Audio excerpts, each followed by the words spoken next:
Expect the best used car deals guaranteed. Visit arnoldclark.com.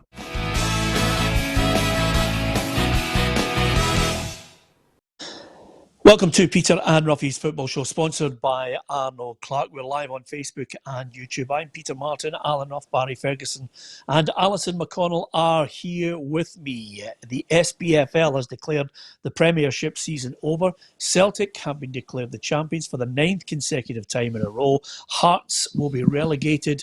Reconstruction is possibly the last chance that Hearts have of avoiding relegation to the Championship, but will the clubs embrace that? There's so much to discuss, and at the end of it all, we knew it was coming, but the statement was revealed today by Neil Doncaster, basically proclaiming Celtic as the champions. And here's what the Chief Executive had to say on the announcement on Friday. Premiership clubs expressed their clear and unanimous view that there was no realistic prospect of completing the Premiership season 2019-20 season. So this decision, and again, it's very difficult, and my apologies at this moment for trying to read this because suddenly it's gone all blurry on me. But basically, the decision has been made by the Premiership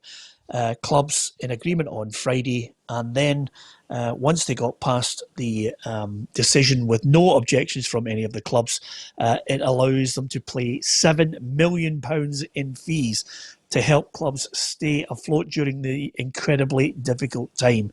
We will begin processing these payments immediately, is what Neil Doncaster has to say with regards to the declaration. The focus will now turn to how we get football up and running again. Next season's Betfred Cup is scheduled to begin in mid-July with coverage from Premier Sports. The 2021 league season is due to commence on the 1st of August, which coincides with the start of a new broadcasting deal with Sky Sports. We'll be liaising with government on the best way forward and working to ensure that all of our 42 clubs are playing football again as soon as is humanly possible. So eventually I got there. Very difficult to read it at that point. Got a bit hazy, but we got there in the end. No surprise, Roughie, the season's been called. No, I think we've been talking about it for weeks and weeks now. I think the sooner it get called, the better, so we can move on. I'm sure everybody at Celtic, supporters likewise, will be really happy about this decision. They can now go and deal with it. And as Barry said as well, it's not a circumstance you want to win something with. You want to celebrate with your fans. You want to celebrate on the park. But Celtic will deal with it and they'll move on to next season.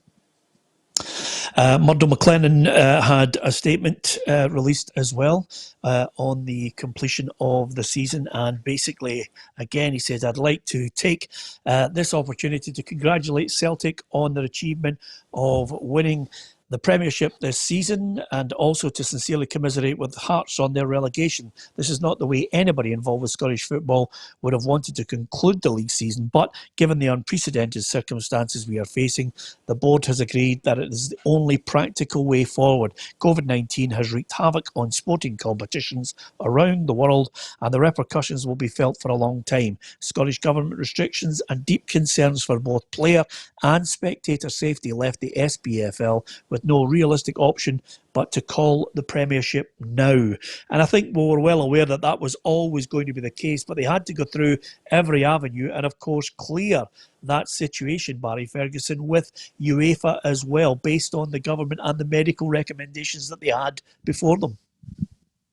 Yeah, Peter, as Roughie said, it's just a matter of when they were going to call the leagues. Obviously, they spoke to the government. For me and every panellist on here has been saying that there's absolute no chance that there will be any football played for a few months. I think they've came to the correct conclusion in calling it. It may be, listen, it's going to be a bitter pill to swallow for obviously Rangers fans. We have a bit to go in the season, but listen, they've called it. There's closure on it now, and you just need to look forward to next season, Peter, whenever that may start. Yeah, thanks very much to everyone who's obviously joined us and offering their messages on the programme today. We'll try and read out as many of them as I do as possible, as ever, who want to put their point across to our panellists as well. So thank you to each and every one of you for joining us on the programme as ever. Paul has joined us, Darren, Cheryl, George as well joining us, Malcolm Henry, Patrick Burns, Murray Ramage, Eddie Boyce, Paul McGurk as well, Paul Mann, Niall Kane as well, all joining us on Facebook Live and of course YouTube as well. We'll give as many mentions as possible. And just with that in mind, Alison, you only have to look at the calling of the season. Obviously they're going to do it on a points basis for the remaining 8 games. The only change really is St Johnstone and Hibs between 6th and 7th position in the league. The rest of it seemed fairly straightforward. Yeah, absolutely. I think Aberdeen will have a grievance that Motherwell took 3rd, but to be honest, I think the real contention isn't so much at the top half of the table, but at the bottom. I think Celtic have proven themselves to be the most consistent team in the league. I think had Rangers just hung on, and had it been as tight as what it was in March as it was in December, I think it would have been an impossible call to make. I don't think we would be in this position had there been the likes of 5 points separated the two teams. But I think the fact that Rangers' form in January and February led to the massive chasm at the top and was really what facilitated the call. But I don't think there is as much contention with declaring the title as there is with the aspect of relegation. Yeah, we're going to talk about Hearts and what they are planning to do over the forthcoming days and weeks. But Barry, there's a pertinent point that Alison makes here, and I think a lot of Rangers fans will look back. And I was looking back at it this morning to try and just again gauge how close this whole thing was as we were going from Saturdays to Wednesdays to cup finals from December onwards. And going into that game, Celtic were on a rich vein of form, 11 wins going into the game at Celtic Park against Rangers. Rangers dominated the game.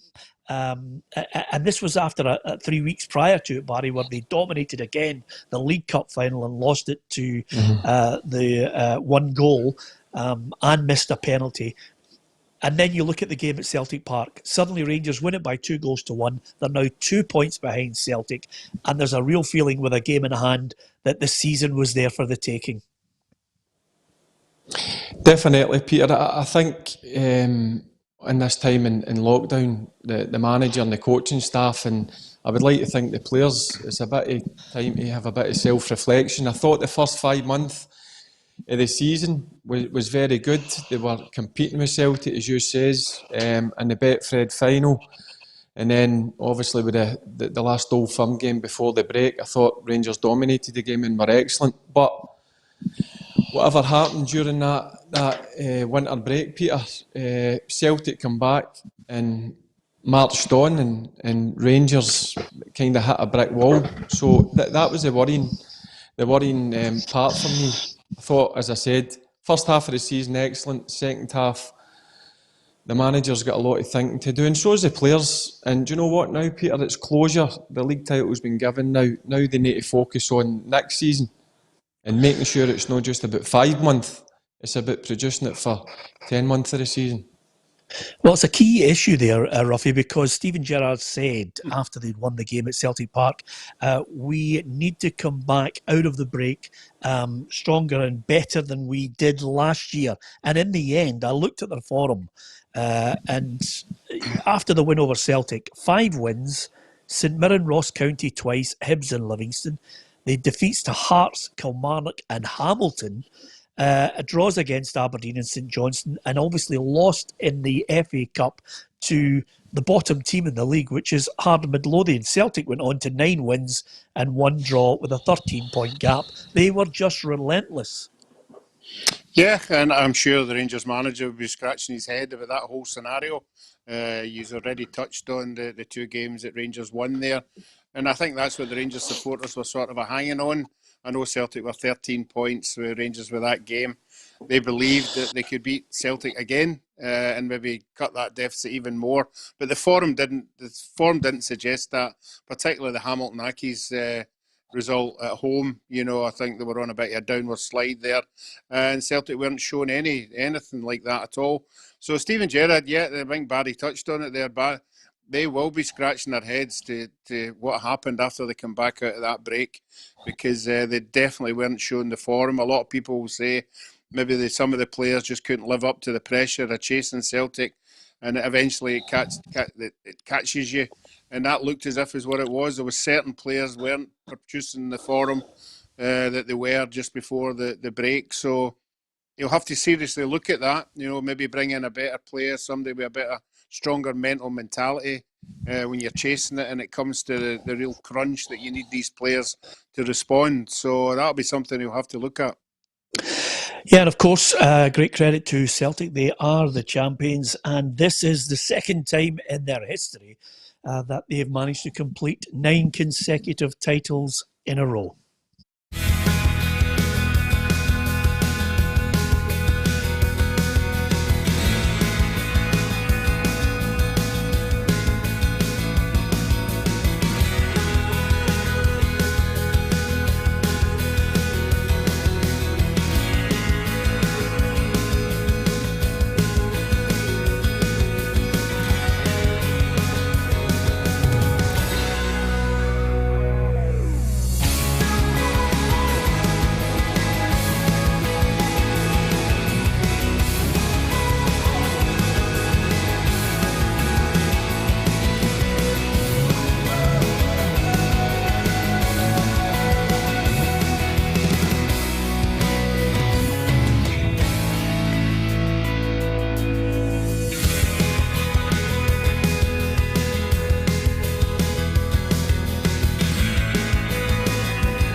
Did you ever think Rangers were going to catch you if it had have finished?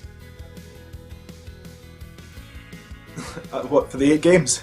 I think the manager and everyone understood that they were never going to catch us. They says it in the press herself. The only chance they had to win was to win the Scottish Cup. So they pretty much admitted defeat already. So I think for us it was all about Dubai, going to Dubai, understanding that we lost that game to Rangers at the end of December. But we had to make sure that we put things right, and we managed to do that.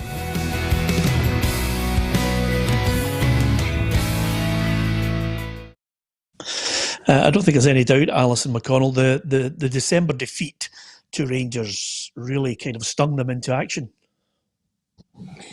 Yeah, it seems to have been a catalyst for going to Dubai and having a look at what had gone wrong. I think many of us would look at that League Cup final and think that Rangers were the better team on the day, that they probably deserved to win it at Hampden, and then when they followed that up with the win at Celtic Park, I think there was ample food for thought for Celtic, but you would have to commend the manner in which they returned, and it was just relentless. I think dropped 2 league points from that point on, whereas Rangers, I think it took so many of us by surprise that they didn't sustain the form in the opening half of the season. I think you referenced the games that they lost and dropped points in, but I think in some of those games, what was surprising too was how that came about. I think they held leads against Kilmarnock and against St Johnstone. The game they lost to Hamilton Accies was at Ibrox. It was so surprising, the manner that they went from one extreme to another. Celtic, I think, had their blip against Rangers at home in December, but seemed to go away and take a lesson from it. Whereas Rangers, I think the accusation or the evidence in front of you would suggest that they seem to go away and think that the hard work had been done already.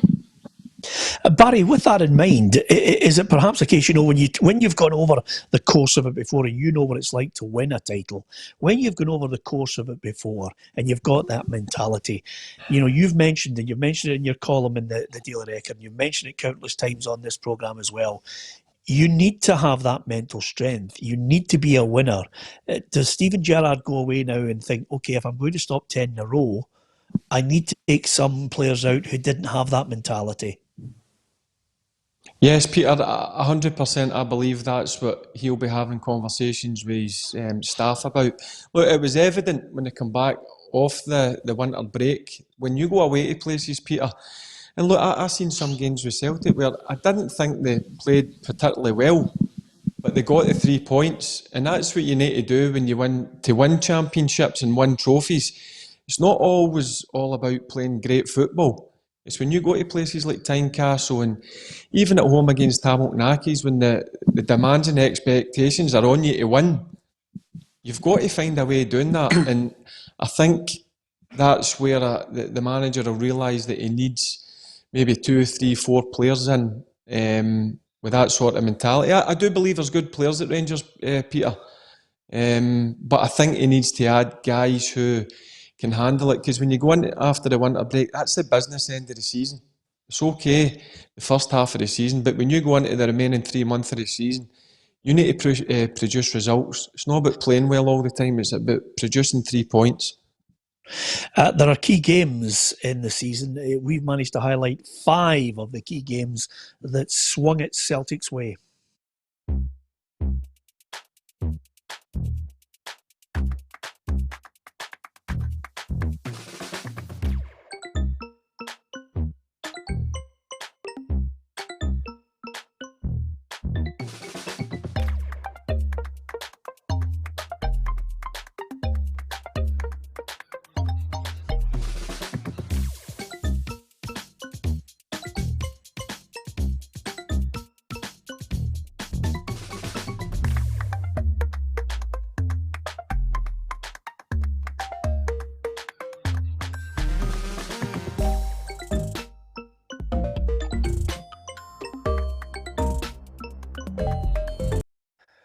Those games, I think Rangers had to be put in, Roughie, because that seemed to be the catalyst for giving Celtic players the mentality to bounce back from it. And again, I was down at Rugby Park when questions were being asked. It was a tit for tat to see who was going to go top of the league, and Celtic just were able to go down to Kilmarnock and win. Yeah, I think the big difference has been with Celtic is we all know how strong they are at home, but I think away from home, when there were certain games that were pretty tight, the Kilmarnock one, that Celtic always had the players to come up with just that wee bit extra, come up with that goal in the last 5 minutes, somebody coming off the bench and getting a fantastic goal. They certainly had the players that could change it when things looked a wee bit, dicey, and I think that's where the success has been. I think if you look back a wee bit more deeper in a lot of games when they were not as invincible as what they were at home, they had the players that would come on and do something special and win the game for them.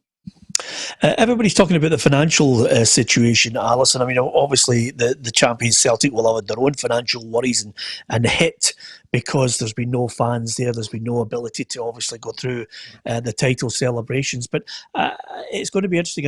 Our special guest today is Fraser Wishart, the PFA Scotland Chief Executive, who's going to talk about the implications of the summer for players out of contract, etc. But there's implications financially for clubs as well. I just wonder how much clout Celtic will have financially, and if there will be a bonus for Steven Gerrard on the Castor deal, which is £25 million. Yeah, it's interesting. I think so much will depend really on what business both of them do in terms of players who might go out. It's whether or not the European market, how badly it's affected by what goes on. If you look at it, if we all anticipate that there'll be bids, I think this summer for Odsonne Edouard and Morelos, and I think it really depends now about the kind of figures and whether or not they're affected by the clubs who might come in for them. I think the likes of 20 or 25 million pounds that have been quoted for players here might seem like large amounts in Scottish terms, but in the European market that's still fairly chicken feed really. So whether or not the bids remain the same and the interest remains the same, I think might determine what you see clubs spending when it comes round to bringing players in over the summer. But I don't think there's any doubt that there's an economic recession coming, and football is not immune to it. I think it's inevitable that you'll hear about clubs having to really cut their cloth accordingly now. Yeah, I mean, that's the point, Barry, and I think everybody maybe is missing the fact that not everyone, but quite a lot of people fans will look and say, oh, listen, once everybody's out of lockdown, it's game on again, but it's not. It's, as Alison mentioned there, it's economic recession, it's cutbacks, it's maybe clubs saying, well, we're not going to pay you that sort of money, or we're not going to pay you that transfer fee for your player. I mean, there's no doubt in my mind, I'm looking at it, I'm saying from a Rangers point of view, the new kit deal is a bonus because it's something they were denied under Mike Ashley, a fair amount of money. So that's going to be welcome. There's certainly not going to be any fans, but it's a Stonewall certainty. I think they'll try it at some point to get whatever they can get for Alfredo Morelos. Yeah, Peter, it's definitely a bonus with the new kit deal, £25 million coming in into the club. And as you say, I think in terms of transfer fees with players, I think that will come down because obviously the way the world's went. But I've said plenty of times when the announcement came in with Douglas Park, I mean, I think he will invest. I don't know exactly how much, but I think he will invest in the manager and give him some funds to go and strengthen. How much that is, we don't know, but I do think Rangers will need to strengthen. But it comes down to, are they going to be able to do it the way they may have done it 3 or 4 months ago? Who knows? We just need to wait to find out when football gets back playing. And as you say, is a big thing as well, Peter. Fans coming through the gates, I don't think it's going to happen for a number of months yet. Yeah, and on that point, I noticed you did mention that you still think Steven Gerrard's the man to stop 10 in a row effectively. He's going to have to pull a rabbit out of the hat though, Barry, because they're still way behind financially. So, whatever Douglas Park can do to help him is going to be a huge bonus. But do you think this season is win or bust coming up for the new season for Steven Gerrard? Win the league or gone? Yeah, he needs to win silverware, Peter. That's 2 years. I know that this season's been cut short. Silverware or the league? I'll take the league. Yeah, he's got to win silverware. He's got to bring something back to Ibrox. There's no doubt about that.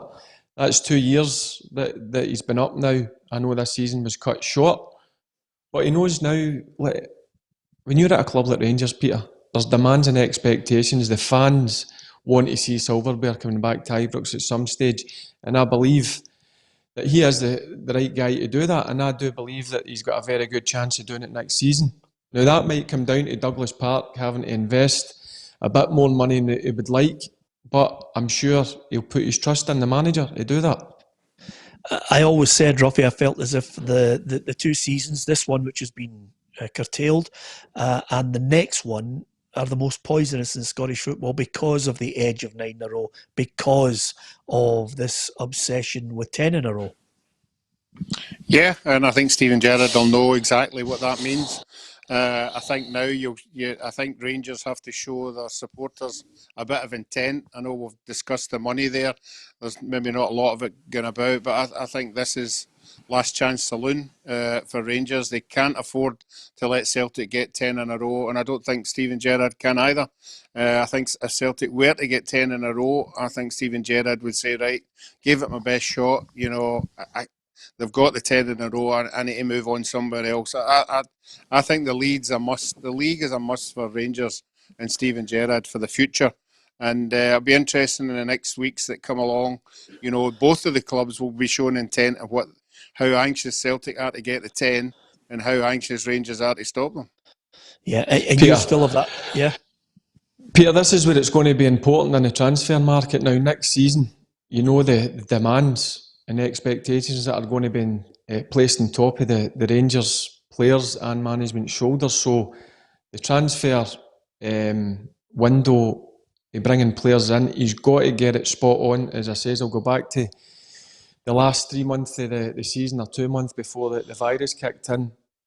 I thought there was a mentality problem. Before that, excellent up to the winter break. Now it's mega important that he gets these players spot on, whoever he brings in. Yeah, I would say, Peter, yeah. I was going to say, in the signing stakes, I would say Celtic have got a head start. They've signed 2 players there at the tail end of that season, and we haven't even seen them.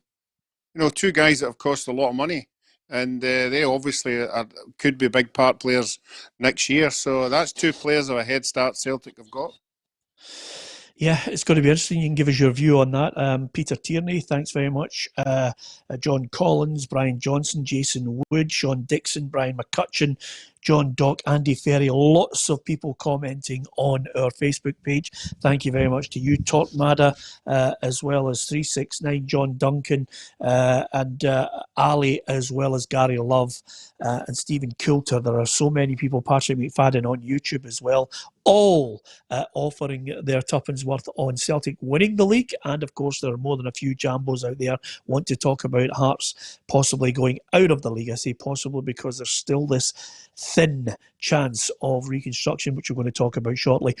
Peter Lawwell and Neil Lennon have released statements. The first one from Peter Lawwell, releasing a statement clearly, paying tribute to Celtic for winning the league in the first place. And the Celtic chief executive says, today Celtic have been declared Scottish Premiership champions for the 9th season in a row. We have dominated the Premiership, winning 26 games out of 30. We've scored 89 goals, conceded just 19, and established a commanding 13-point lead at the top of the table. We are champions for a reason. We dedicate this victory to you, to all our supporters, to the key workers who are saving lives, cleaning hospitals, stacking shelves, and shielding loved ones at home. We want Celtic fans to celebrate, but safely is the number one priority for all. And now for this, and for now, this means celebrating it in our homes. We dedicate this league title to you. We dedicate 9 in a row to you. This is our way. This is our 9.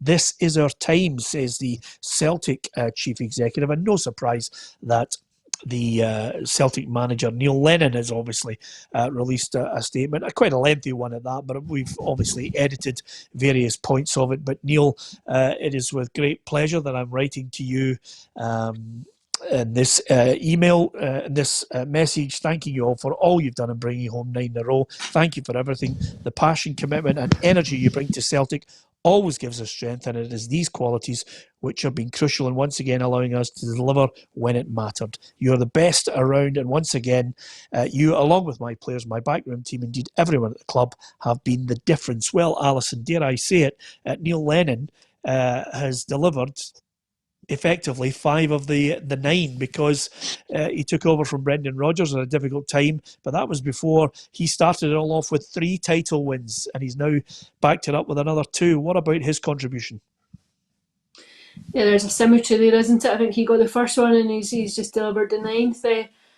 Yeah, I think he'll be delighted. More so, I think he was well aware this time a year ago or so when he first took over from Brendan Rodgers and then was confirmed in the job that there were a few dissenting voices in the aftermath of that Scottish Cup final last May when it was confirmed that he would be there permanently. There were a few murmurs of disapproval. I think there were Celtic fans who felt as though he was a cheap option compared to the bar that had been set by bringing in Brendan Rodgers. So I think he'll probably take particular satisfaction from this and the manner in which he's carried on from that time. He obviously delivered the treble last term. I think a few of us would have anticipated that there might have been a quadruple treble this year. So I'm sure he'll draw considerable satisfaction tonight at the confirmation of where the club are at the minute. Yeah, I just wonder about this, Roughie. I wonder what they're going to do with the Scottish Cup, if they're going to try and use that as the opener at the start of the season.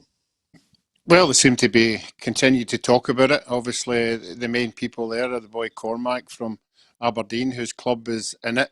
Obviously Rod Petrie, Hibs is on the board. He's been talking about it as well. I think they will try and push it forward. It's a lot of money at stake. We haven't got a sponsor for the league. We do have a sponsor for this cup. So I think you've got to try and keep people on board. And although in the circumstances we're at now, we don't know when we're going to get people in the stadium, I wouldn't like to see them playing it without fans in the stadium. I don't think we should do it unless fans are allowed in to witness the spectacle it is, because it's a massive cup. If you get to a final, the mainstay trophy at the end of the season, and it'd be a shame to just play it in an empty stadium. Well, if they do want to play it, Barry, it picks up on what you said and what I absolutely believe is the case, and I've been saying it for months on this programme. Unless we get to a stage where there's a vaccine for all, unless we get to a stage where there's, competent testing, tracing, and safety in mind for all fans, you're not going to get mass gatherings. So that's the first thing. But secondary to that, if they are planning to play this cup, they're going to have to do it behind closed doors.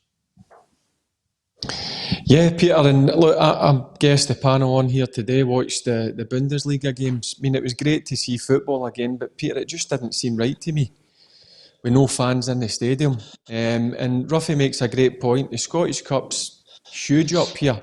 It's a great occasion, certainly in the final, and I wouldn't like to see the Scottish Cup final being played behind closed doors, Peter. They're talking about a vaccine coming in September. I don't see how they're going to be able to do the Scottish Cup, if I'm being honest, because I don't even think that the league or most teams will be back doing pre-season by then. Yeah, I mean, that's the difficulty in it, Alison. They're going to have to make a call at some point. Although I would say they've still got right up until the end of 2019 to play it. 2020, I beg your pardon. Well, would that not compromise European placings then if you would have two winners in the same season having access to a European place? Well, basically what's going to happen is the European place won't be for the Scottish Cup. We're in a situation where Rangers, Motherwell and Aberdeen are all going to be playing Europa League. So it kind of makes that one, it takes that out of the equation. It's a case of they're either going to hand this silverware out by resolving these games or not. I just wonder if there is a real desire, as Barry says, without the fans. I don't know about you, Alison. I watched the game at the weekend. It was like a reserve. It was like a reserve match. It was hard to watch. I mean, don't get me wrong. But Borussia Dortmund play some nice football, good to watch. But it just wasn't. It wasn't the way you want to watch it. To be perfectly honest with you, it feels soulless, doesn't it? I think when there's there's not the real tension in the stadium that you get with a crowd. I think it detracts hugely from what you're watching, and I can only imagine what it must be like to play in, how much of a different experience it must be than playing in a regular game. I don't know about you, Roughie. I don't know if you noticed it, by the way, but the South Koreans have come in for a fair bit of criticism. They decided to, some of the Germans had put cardboard cutouts of fans, but the South Koreans decided to put some dolls there. And unfortunately, they were sex toys, which has come in for a fair bit of criticism. I mean, I don't know why I automatically thought of you, Roughie, as soon as I saw that story. I thought, I'll tough to say it's just as well. I wasn't in goals in that game if that was behind me.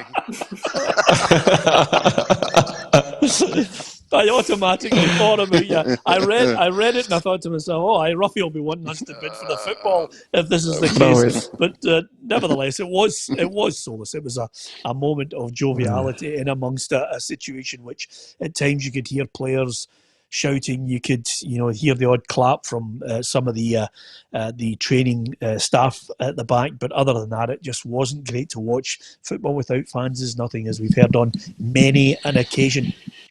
Flip side of this, Fraser Wishart's coming up shortly, the PFA Scotland Chief Executive, on the implications for players as well as the football game as a whole. Some interesting stuff coming up from Fraser. Just on the point now at the bottom end of it, and again, as we found out ahead of everyone else when Dave McKinnon told us on Thursday, Alison, that quite simply the reconstruction package was going to be put to everyone by BUDGE. It wasn't dead in the water. It was maybe the Premiership clubs saying, look, there's no appetite for it, but she's certainly of the opinion that they're going to deliver a package which says, look, let's stop the relegation, let's go for reconstruction. I can only assume that she's had some encouragement from some sources, that there must be a few clubs that have offered some encouragement to that, because I'm not sure that she would go out entirely on a whim, knowing that they're out on their own on this. I think that there must be others who have suggested that they would be in support of it. Well, I'm going to get your thoughts on it in a minute, Roughie. Here's what Hearts had to say on the whole relegation situation, which was confirmed today. We can't believe it is right that any club should be unfairly penalised because of the COVID-19 pandemic. Hearts will submit a resolution that we believe is a pragmatic solution to the issues the game currently faces and a way forward that clubs can unite behind. This is the final chance for our game to stand together, protect each other, and not only survive but flourish in the aftermath of this pandemic. The club has been taking legal advice and are continuing to do so. We hope the resolution being prepared will avoid the need to go down this route. However, the cost to the club of relegation would outweigh these considerations. So Hearts are definitely still looking at the legal route on relegation, but certainly if everybody, and as Alison suggested, suddenly had a change of heart here and there was an appetite for it, I would certainly like to see it, Roughie. What about you? Yeah, I think we'd all like to see it. I think I would think 99% of people don't want to see clubs punished. They want to see an improvement in the league.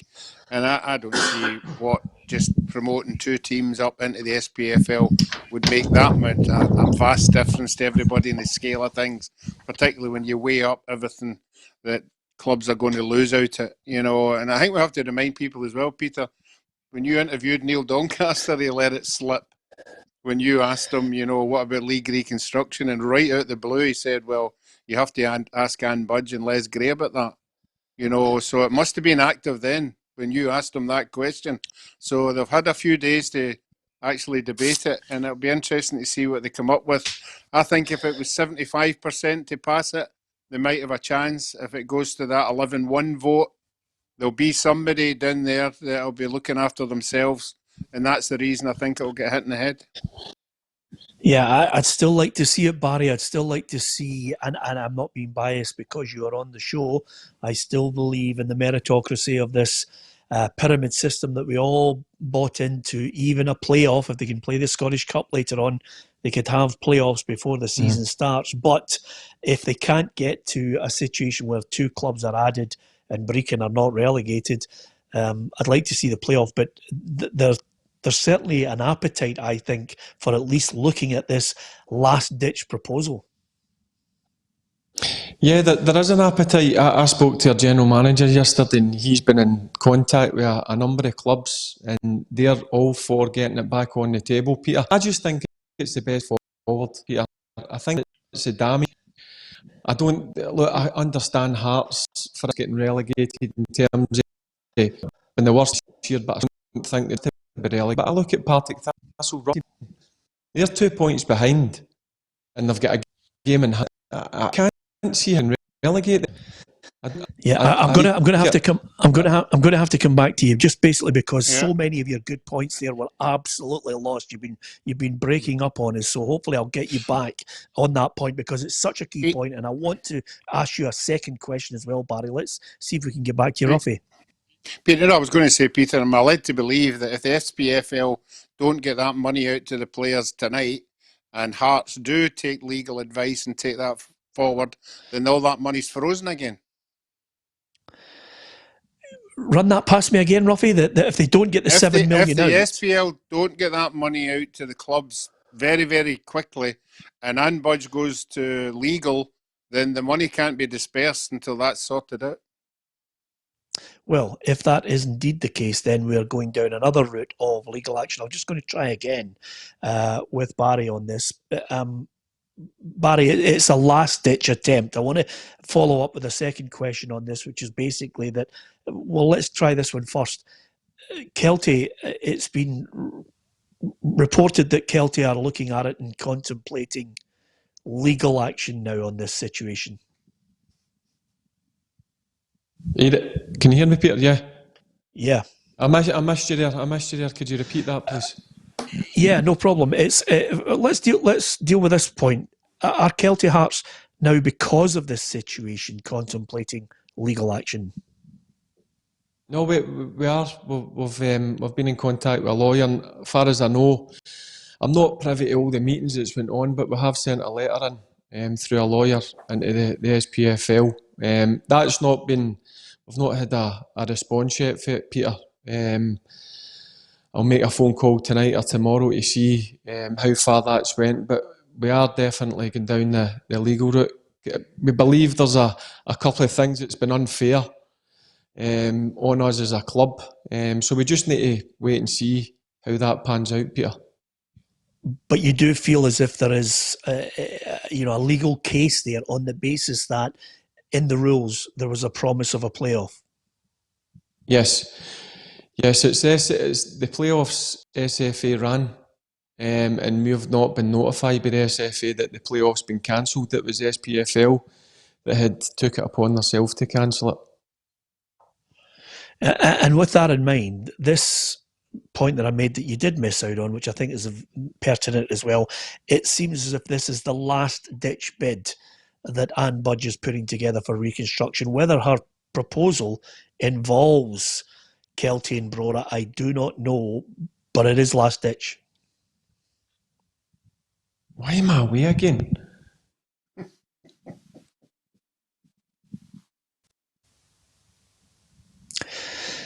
I'll get that question out eventually, Roughie, won't I? I mean, I think I've tried it 400 times. Go on. Yeah, no, I think the answer to that is yes. We've already touched on it. No, Kelty and Brora feel they have been treated poorly with the pyramid system, particularly when Brecon City aren't getting any punishment whatsoever. And they have every right, we've dealt with Barry for the whole season. We've saw how passionate he is, how the Kelty Hearts people are passionate, how they've put everything into it. The players he's trying to bring to the club, he's trying to make them better week on week. And if when you've done that for the whole season and then at the end of it, you get a custard pie in your face, I'm sure a lot of people at Kelty are feeling particularly hurt at this precise moment in time. And if some lawyer phones you up or some QC says, look, guys, I think you've got a case for something here, you've certainly got to have a look at it. You've got to have a look at the avenues it came down, because it might not be the case that the league reconstruction will get changed, but there's a financial element in this as well, the loss of earnings and the players that Barry might lose and all that, and his budgets and everything. So you have to look at every avenue. If you're going to get stung, you have to come back and fight. And I don't know legal sides and all that, but if somebody tells you, look, next year you're going to lose £500,000 and I think you should go for compensation, then you have every right to go for compensation since you've been punished the way they have. Yeah. George Mullins says on Facebook, will things be written into the leagues in the future in the event of another virus?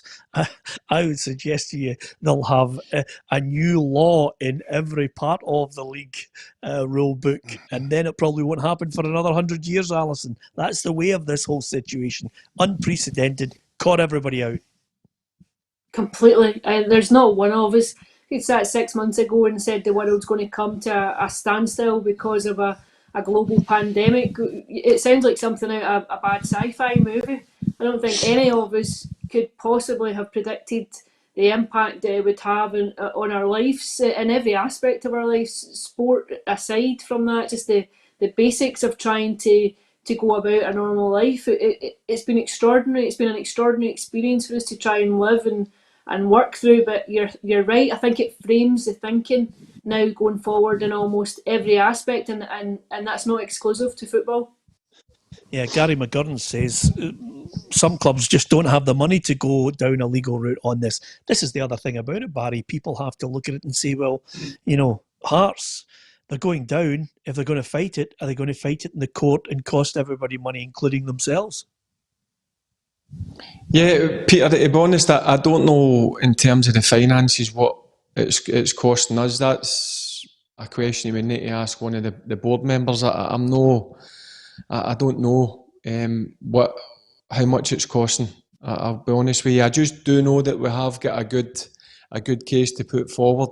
I've not been involved in the Zoom meetings, but they give me a call after it and just let me know the finer details. And the word that they've got back for the lawyer is you've got a very strong case. So us as a club feel it's appropriate to go and put forward to the SPFL the reasons why they've done certain things. We just want some answers, Peter.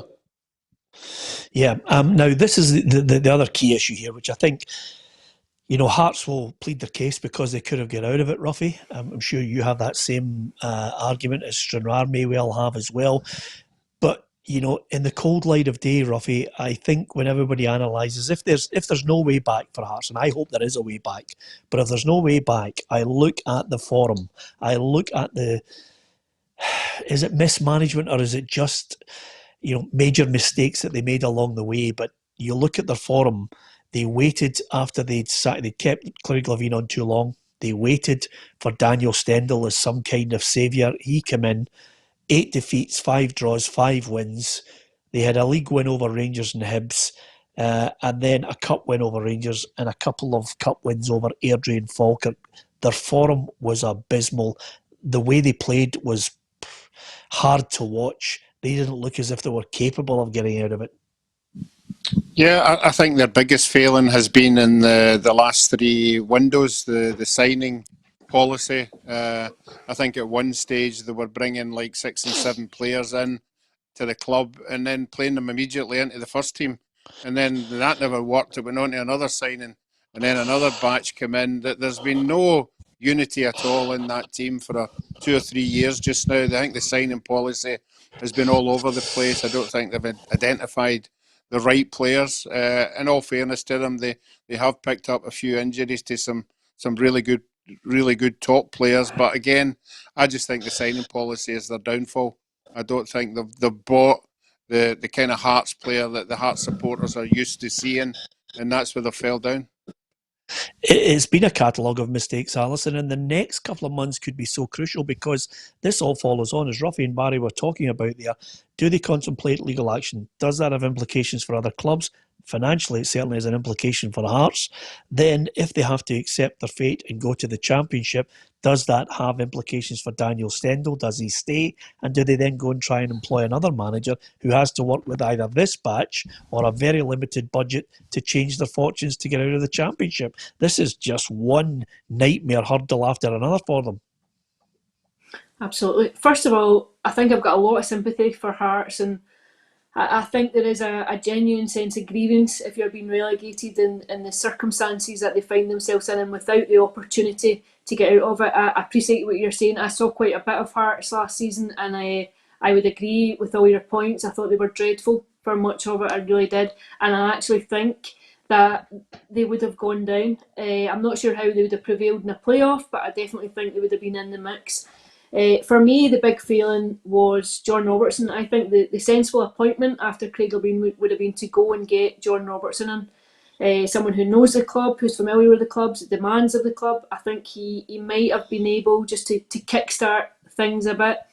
And I think if they do find themselves starting next season in the Championships, whenever that may be, I think that has to be a priority in getting someone in that you know can get them back up, because that's no automatic feat. It's not, Dundee United are coming up again under different circumstances, but it's not been a straightforward passage. This is the 5th attempt. It's not a straightforward journey to slide into the Championship and come straight back up again. And if they find themselves there, whether that's via a court case or not, I think you have to have the right people in at the club, and there has to be changes. I think it was shambolic for much of last term. I think Anne Budge wanted to leave in April, Barry, hand it over, say she's done her bit, thank you very much, I did what I said I was going to do, I promised you this, this and this, now you have the club. Now what she's got is the nightmare scenario where she can't hand it over right now. She's got to try and steer this ship through stormy waters, and it could take her another 2 years of her life.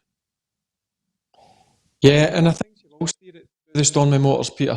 I definitely do. I think she's a realist, and she'll admit she's made some mistakes in the past. So I think she'll steer the ship forward through this stormy time.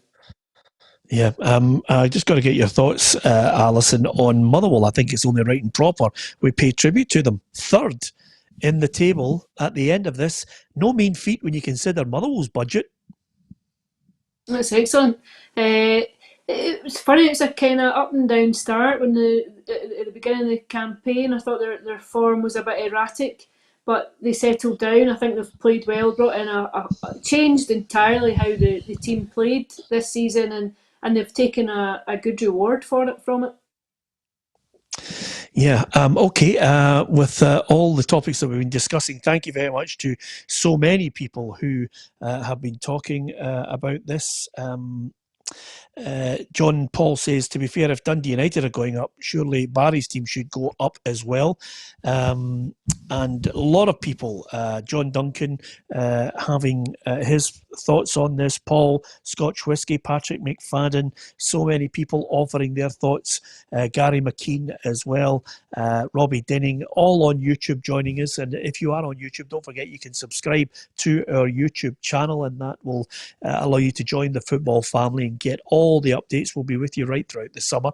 As far as Facebook is concerned, if you like, share and follow, then you will get, again, all the unique content, the updates, the news updates on a daily basis, Scottish, English and World, and of course our programme where the boys have been giving you their opinion throughout the season. Some of it you like, some of it you don't. We've had a few ups and downs along the way and more than a few laughs. Although I did notice, Roughie, as we approach effectively the Premiership season is over, you started to get more comfortable and relaxed in your surroundings. Suddenly now you're just sitting there on a comfortable, colourful couch as if you're on Easy Street. Is that what you're telling me?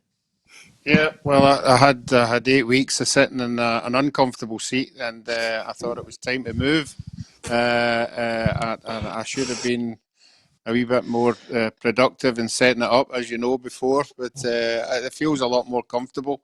And no, I think it's I know we've not seen any football, but the 8 weeks have actually, if it is 8 weeks, it's flown in.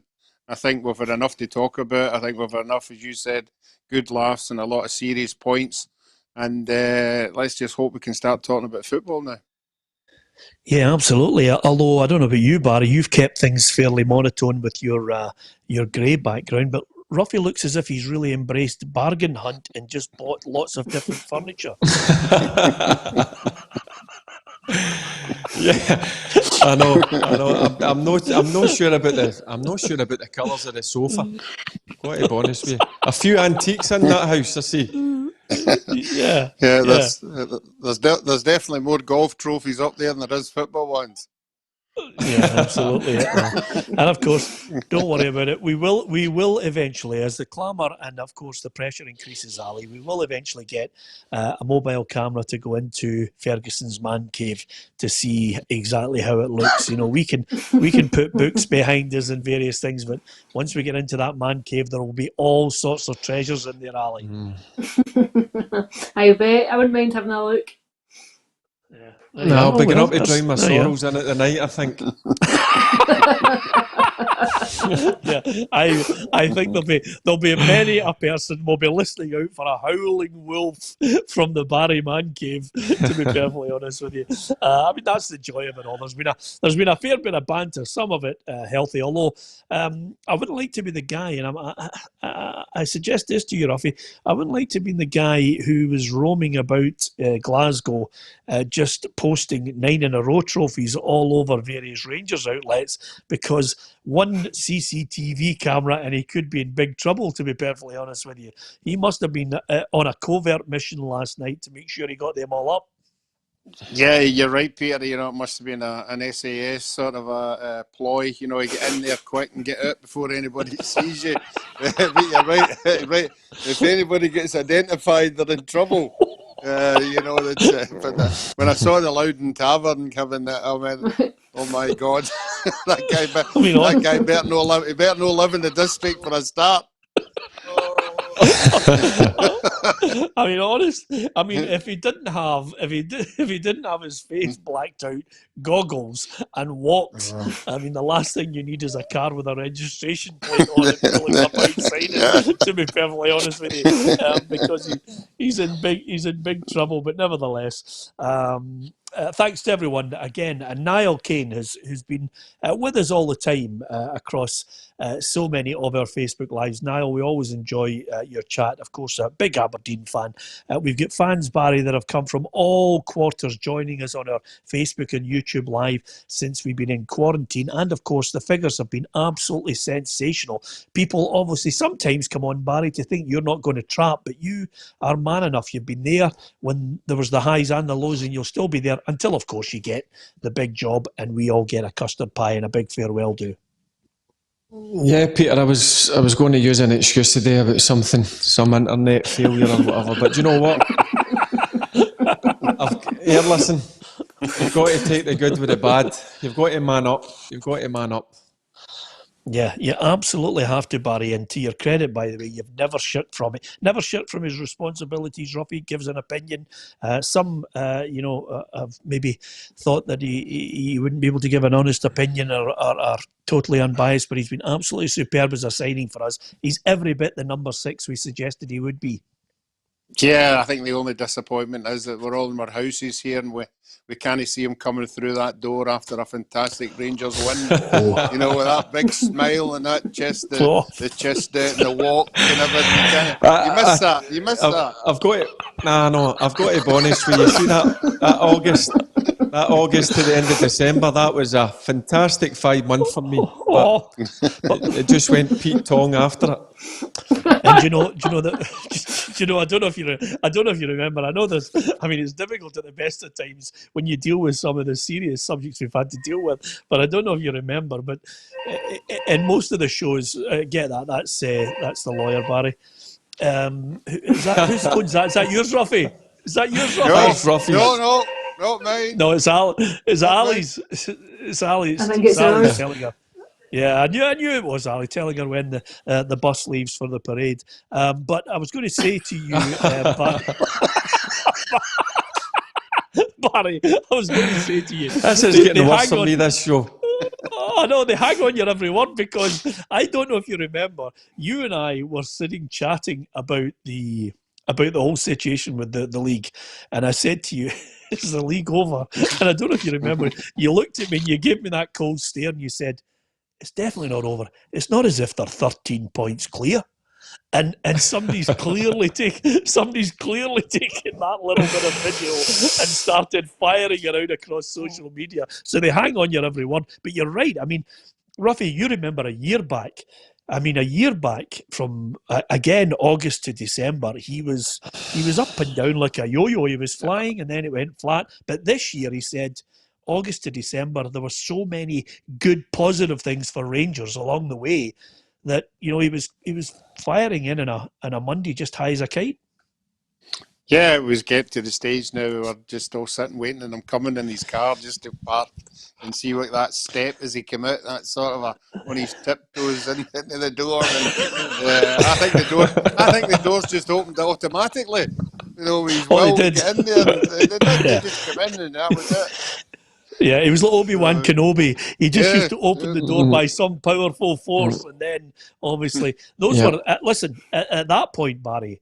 Can I say something, Peter? See the first 5 months that, I mean, when I come striding through the double doors, the office was very quiet most Mondays, but then it get noisier. Mid-January, February, and I was becoming very quiet at that stage. Exactly, it was like a week most times. Actually, is the stronger Rangers managed to get. But I'll tell you one thing: the good thing about it is we wanted a title race. Every week, our show, we were desperate for a title race, whether it was coming from Aberdeen or whether it was coming from Motherwell. We always knew that when Rangers were going to get stronger, we as a company were hoping that we could be sitting as pundits, Alison, saying this is a title race. We've all wanted it in Scottish football. Now we've got it. Rangers provided it for a period where I actually thought this season. I thought they were the real deal. They were showing that mental strength.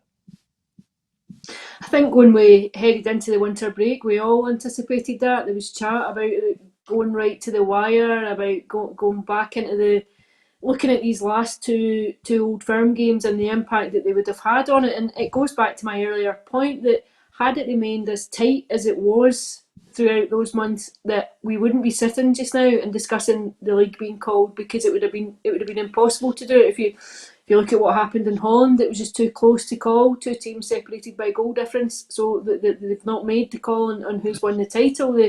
The leagues that have declared it, like Paris and France and Belgium, are in a similar state to where we are just now, where you're talking about 13 and 15 point leads. I think had it been close, had there been a title race that was prolonged for any length of time, I don't think we would have called it either.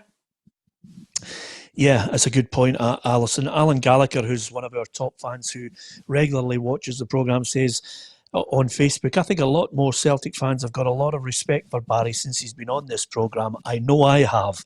And again, I reiterate what everybody has mentioned over the course, Roughie, and we've seen pundits come and go along the way, is the fact that you have a perception of people in your mind, but the reality, when you get to know them, when you see it, rather than letting people say things when they don't know a person, you are a football fanatic. You can be brought up, as Barry was, a Rangers fan who was lucky enough to captain the club and country.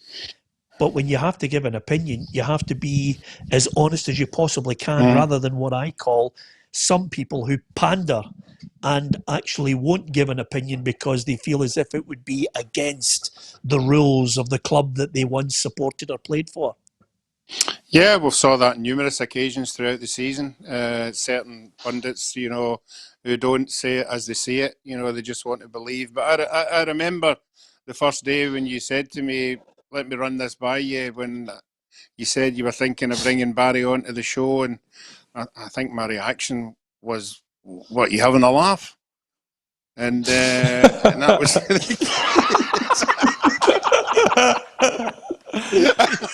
He's on. He loves it, doesn't he? I knew he'd be good for the show. I knew he would come in and see it and say it as it is, But you're right, you're better having it that way. We've never ever had, we've had some people in who stick by their decision that's wrong. But I was going to say. I thought you were going to say there, Roughie. I thought you were going to say we've never had flag wavers, and then I was going to correct you. We've had a few down. We've had a few down through the years, but I think eventually fans of Celtic and Rangers, Motherwell, Aberdeen, any Premier League club, you eventually see through them, and the integrity is completely and utterly compromised.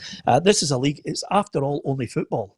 And that's the key issue here. It is only football. If ever there's an emphasis on it's a sport, we love it, it's football, it's not life and death. And it doesn't, and it shouldn't affect people's way of treating other fellow human beings. Respect. And again, we always make a stand, and we will continue to make a stand against racists and bigots and people who abuse. It's only a sport, and it's only football, and we like a bit of banter. We're all for the laughs that tribalism can actually generate. But the other aspect of it, the abuse and the racism and the bigotry, certainly nothing that we want on this programme. We absolutely love it. Do we love giving each other pelters because of the way certain games have panned out? Absolutely. I mean, I missed the League Cup final, Barry.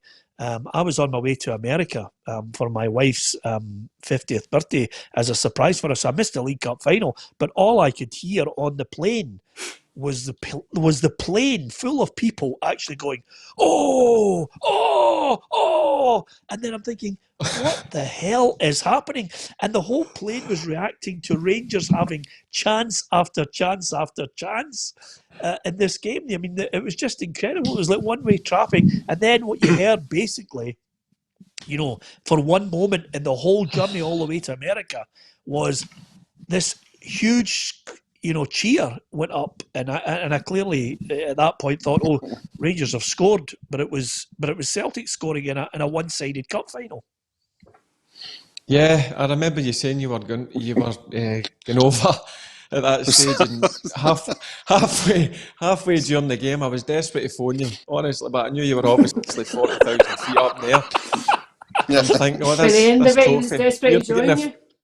Yeah. I know. Yeah. I know, I just wanted to get out. And it was the same as, listen, Peter, I'll no kid MD on. I sent the photos on the chat and whatever. The 29th of December, I thought, Rangers, that's us. We're winning the league. We're brilliant here. I'd lost the plot that day. You see, Barry, that's what happens when you fly in a Celtic charter flight. I know. Absolutely. I think when the goal went in, Alison, I just took my parachute off. I went, "Oh, to hell with it, I'll fly. I'm flying without one." But nevertheless, it was a right good bit of banter. Anyway, of course, lots of people. But Peter, you've got to have the banter, Peter. I don't care what MD have. says. It's brilliant banter. I love all the banter. Like yesterday, I'll no name. I'm getting text messages and whatever because obviously the Celtic fans had put the trophies all over the Rangers pubs and all that. I don't mind that. Yeah. Oh, listen, that's the joy of it, isn't it? I mean, that's the banter. It's good. So you would take it. You just take it in your stride if there was one on your gate tomorrow. Don't begin MD. Don't you begin MD any ideas? Do you know what's going to happen? Yeah. You know what's going to happen now? There's going to be a scarf tied around a bit like that or something. Well, to be fair, now that Roughie's said it, Barry, me, Roughie and Ali will have our faces with the old boot polish tonight. We'll have the Mission Impossible theme as we're sneaking outside your house. But anyway, apart from anything else, make sure you pick Hugh and Tam up in the way. We'll do our absolute best. Anyway, apart from anything else, thanks to everyone who's giving us so many messages. It's all about a bit of banter. But the season's been called the big question now, and the big unanswered question is what's going to happen with Hearts. And the other thing that I think a lot of people, it'll be interesting to hear this next part, which we caught up for a brief chat with the PFA Scotland Chief Executive Fraser Wishart, because never mind clubs and the financial difficulties they're facing, as we've mentioned on this programme on many an occasion, I caught up with Fraser earlier to get his thoughts on the difficulties facing players. Well, I'm delighted to say joining us now PFA Scotland Chief Executive Fraser Wishart. Fraser, it's been a hectic day. The SPFL have announced Celtic as champions and Hearts are relegated. Is it something that the union thinks is the right move to do that, bearing in mind the government and the medical advice that's been coming? Well, we've been saying for the last couple of months, Peter, that it was going to be really difficult, if not impossible, for the season to finish for many reasons, including the fact that the majority of the players from the top league all the way down, and their members are out of contract. So when they call the Championship League 1, League 2, it's just left with the Premiership, and you're probably talking about 100 plus players who are out of contract in June as well. So it was always going to be very difficult, and out of it, of course, there's winners and losers, and our members, in some circumstances, the winners in some circumstances are going to lose out because their teams have been relegated or perhaps not been involved in promotion playoffs. But I think the one thing we can now do is look forward, because we need to find a clear message to tell everybody that we're planning, even if it's setting a date for later on this year, at least plan for that. It has to be delayed, fine, but let's try and work and get a framework for moving forward and trying to find a way of getting next season started. What, in your mind, Fraser, was the main concern from the members of the Premiership in your union about obviously ending the season? Were there any other major concerns that they had as this was an ongoing situation? It was always going to be very difficult because obviously, I think at the moment the government wouldn't allow us to play football in any case, and football had been suspended. But even if we were able to be back playing behind closed doors, there was going to be a situation where even for sort of sporting integrity reasons that we're going to have to, in our position was that you'd have to ask every single player who's out of contract to sign a new contract for perhaps a month or perhaps 2 months. Now, it would also be down to the individual whether he took the advantage of that, or whether they took the offer of that new contract as well. And if you know you're going to leave a club, or the club's going to release you in a month or two's time, where players going to take that risk of perhaps picking up an injury and not being able to earn elsewhere as well. There's also in terms of a relationship with a club when you know you're going to be released. So for us, it was always going to be a difficult situation. And I think today has just shown that over the last couple of months, everybody has kind of known this day was coming. But Celtic are the champions, Dundee United are promoted. 1 or 2 clubs are affected by relegation. It's one of those days where we want to use it as a way to look forward and try and plan for next season. Yeah, I know there might be some kind of last-ditch bid from BUDGE and the Task Force for Reconstruction. Is that something you think clubs should look at, bearing in mind that the collective of, and the socialist values, I presume, of your union, which is the benefit of all rather than the benefit of a few?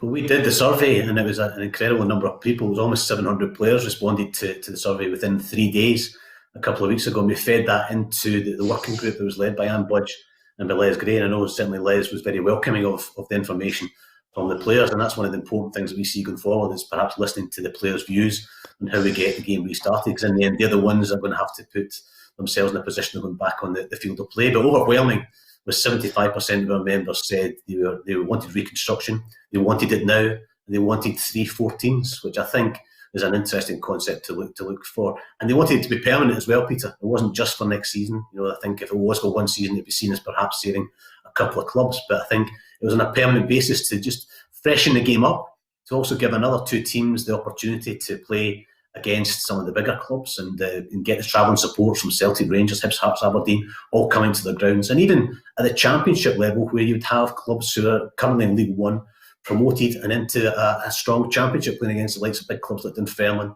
and Dundee. So that was our members' view. It protected jobs, it brought a freshness to it, and it might still come to fruition. You never know if Anne Budge gets her way. Yeah. Do you have sympathy for the lower league clubs? Because I don't know if they come into the group as your union is concerned, but they certainly wanted to buy into a pyramid scheme and wanted to be part of it. In terms of the Lowland League and Highland League clubs? Yeah, Brora and Kelty.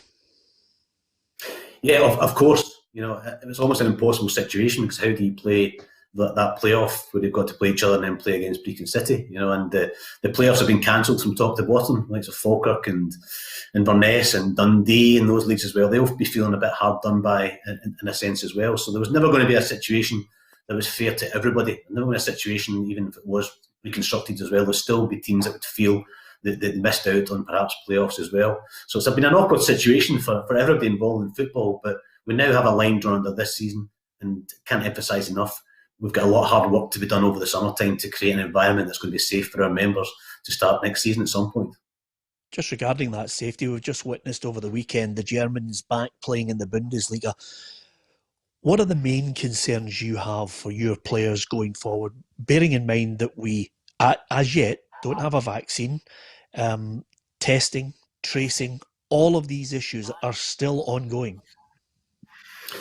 Well, I'm on the SFA's medical working group. It's part of the joint response groups, the task force, and we've been set task of getting a safe environment, a biosecure environment for players to go back. So there's groups looking at training. How do you get players back training initially, maybe individually, then as smaller groups, and then back as a whole group? How do we get games on as well and create an environment, even if it's behind closed doors as well? And at the moment, it's very much in the early stages, but I have to say the couple of meetings I've attended, I've been really comforted by the quality of the people that are on this group. My role really is to support the experts, is to feed in information, is to feed in information from the players, take any players' concerns that will come in coming weeks and feed that into the experts. But this is not a group that's going to be political. There'll be no corners cut here. These are experts, people who advise the World Health Organisation, expert clubs, doctors, experts in sports medicine, sports scientists as well. These people will make sure that if there is to be football started, which we all hope in the coming months, then that the environment for our guys to go into, not just players, referees, other staff members as well, coaches, perhaps even the media, if they're allowed back in as well, that everybody entering that ground, if it's behind closed doors, is safe. So at the moment, we're very much in the early stages, Peter, but I'm very happy with the quality of people that are on this working group. Obviously, we want players to be safe, but as a chief executive, bearing in mind the economic state of the country and, European and worldwide, are you as a chief executive worried about the future of players when you consider the economic fallout from this disease? Because a lot of players are going to be out of contract in the summer, Fraser. Yeah, and the COVID-19 situation hasn't really increased the numbers, because all these players signed contracts last season, and that's the problem, is that most players sign a seasonal contract or a one-year contract, but these were signed last year, so they'd been out of contract anyway. The difference this year is going to be the unknown. When will clubs sign players? Will they be able to sign players? What will the contract lengths be? What will the finances be as well, the levels of salary? And it's all unknown, and I hear a lot of people telling us certainties, and this will happen, and this will happen, and that will happen. We don't know. We really don't know. It changes on a day-to-day basis, this whole situation. And so for our members, I think a bit of a long summer ahead because a lot of them who are out of contract would have picked up clubs already and got new contracts with teams as well. But I don't think that'll happen immediately. So hopefully it can be sooner rather than later. But I think from our members' point of view, they might have a longer summer than usual without salaries. And with that in mind, you mentioned 3 critical points there. Do you envisage, as a chief executive, with the people that you have in your structure helping players, that the employment of them, the contract, the length of the contract, the money that's going to be available, do you feel as if there's going to be a major hit that your players are going to take because of the financial structure? It's hard to tell, Peter. We do have a better broadcast deal with Sky as well, which brings a bit more income into the clubs. And I know there's a lot of work being done behind the scenes as well, and suggestions being fed in to do with perhaps virtual season tickets and people being able to pay online as well. All these things are being discussed, and all these things are very, very important. And I think we have to recognise the fact that people are so, I mean, they love their football. They absolutely love their football, and they want to get back watching the football. But from our perspective, we have to get back playing in a safe environment. So it's going to be unknown. We've got plenty of good people around us in terms of the legal support we can provide for players. We've got education support and training and CV writing and interview techniques as well. And we also have a very strong and robust mental health service as well that players can access. So there's plenty of support there. We just hope we can get contracts for them. Just before we finish, Fraser, practically all of the PLZ soccer team, and I know probably all the people that you mix with, missed out on the Player of the Year. They're absolutely raging. We didn't get our end of season madness. We didn't hand over awards ceremonies. Are we going to hand over anything to anybody, Fraser? Oh, listen, I have to say it, Peter. Perhaps you, me, and the rest of our staff are the only people that don't enjoy the night because it's so stressful for us from the work go. But you're hosting it, and I'm sitting there thinking, right, what's going on? What's going to go wrong? But no, it's a great night, and the players love it, and our guests love it. And we chose not to have, or weren't allowed to have the actual awards itself, the awards ceremony. But our management committee discussed it some weeks ago, and we decided we're not going to have a Player of the Year this year. The season was cut short. And to be honest with you, we just felt there was maybe not the time to be celebrating. There's a lot of tough things going on in the world. There's a lot of people with a lot of hardship as well. And I think we have to be cognizant of that. And from our point of view, there won't be a Player of the Year this year, which is probably quite sad for some of the guys who would have been in the running for it. But no, it wasn't appropriate. Our management committee made that decision a number of weeks ago, and I think it was the right one. Yeah, and to finish, are you optimistic for the future, Fraser, bearing in mind the unknowns that we still have? Yeah, I'm tempted. I can't remember what the American politician was that said the unknowns are unknown. You have to know the unknowns. I don't know what he was talking about, but he's that is the one thing that we can look at is this is a changing feast. It changes from day to day. It's going to be a lot of hard work, a lot of uncertainty. But we have to keep going, and we have to try and create an environment to get back to playing. As I said, things can change. There's stories about vaccines in newspapers as well. Who knows what's going to happen? Everybody's trying their very best to try and get back to a normal way of life, or a fairly normal way of life.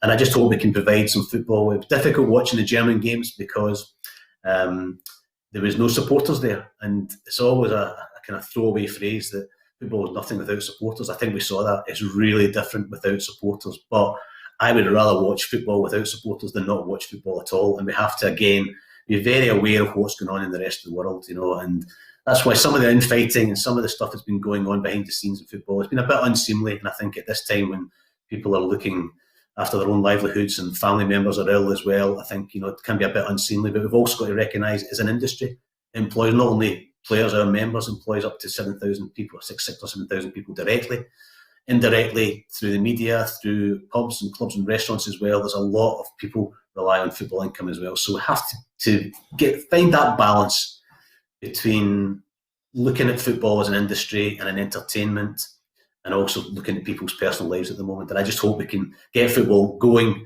very, very soon and bring a wee bit of a lift to people's lives who just love their football. Football supporters up and down the land, they just love their game, and hopefully we can provide something for them in the coming months. Fraser, sensible as always. Thanks very much for joining us on the Football Show, and best wishes to you and the family. Stay safe and well. Thank you, and best wishes to all people that are here watching this as well. Hope you're all safe. Thank you. Always good to hear from Fraser. A lot of sensible points there. And of course, Roughie, as you can see by the wallpaper behind, he was in one of your spare rooms.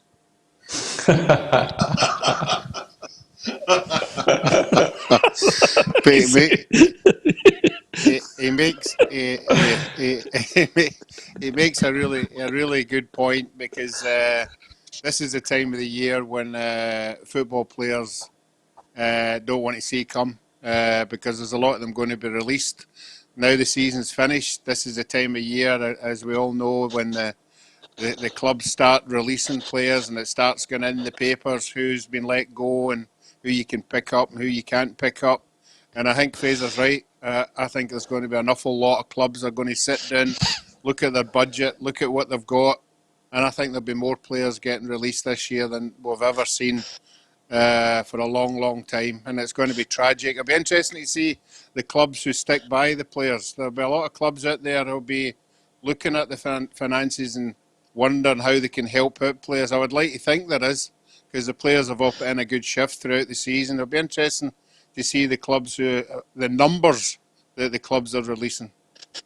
Yeah, well, to be fair, Alison, a lot of clubs will be cash strapped and have to make very difficult decisions, not because they want to, but because they are forced to make those decisions.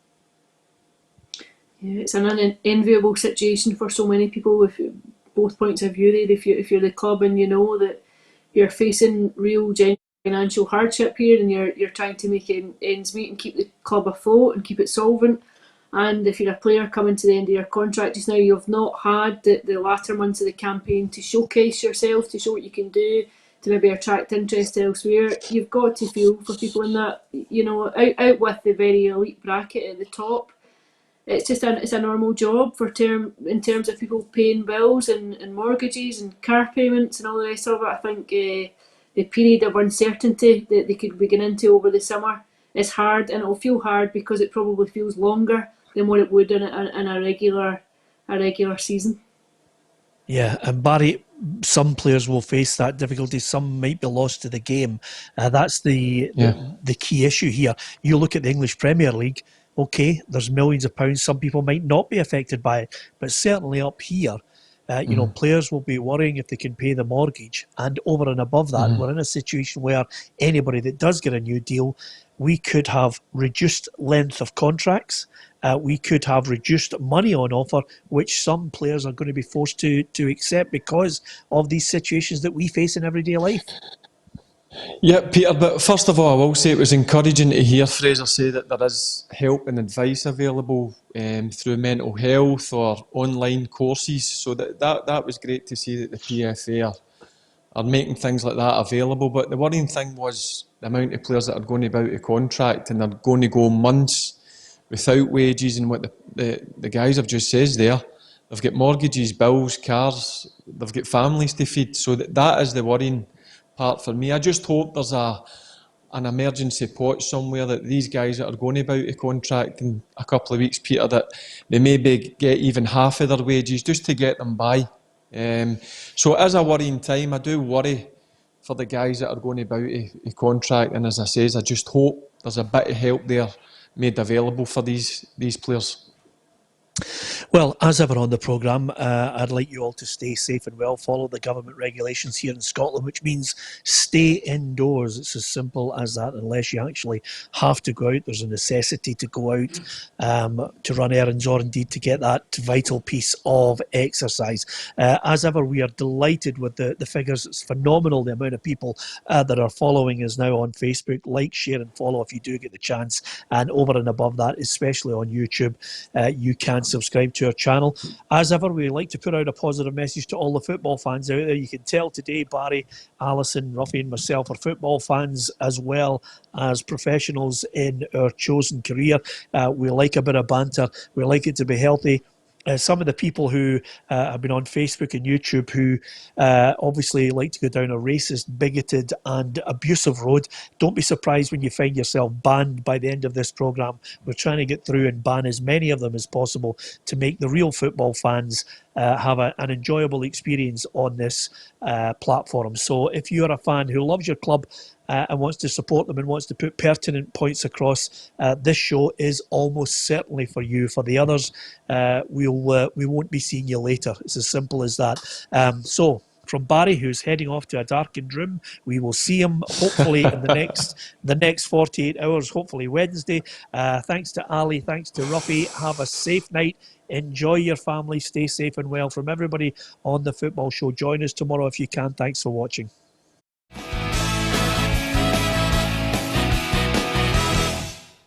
Expect the best used car deals guaranteed. Visit arnoldclark.com.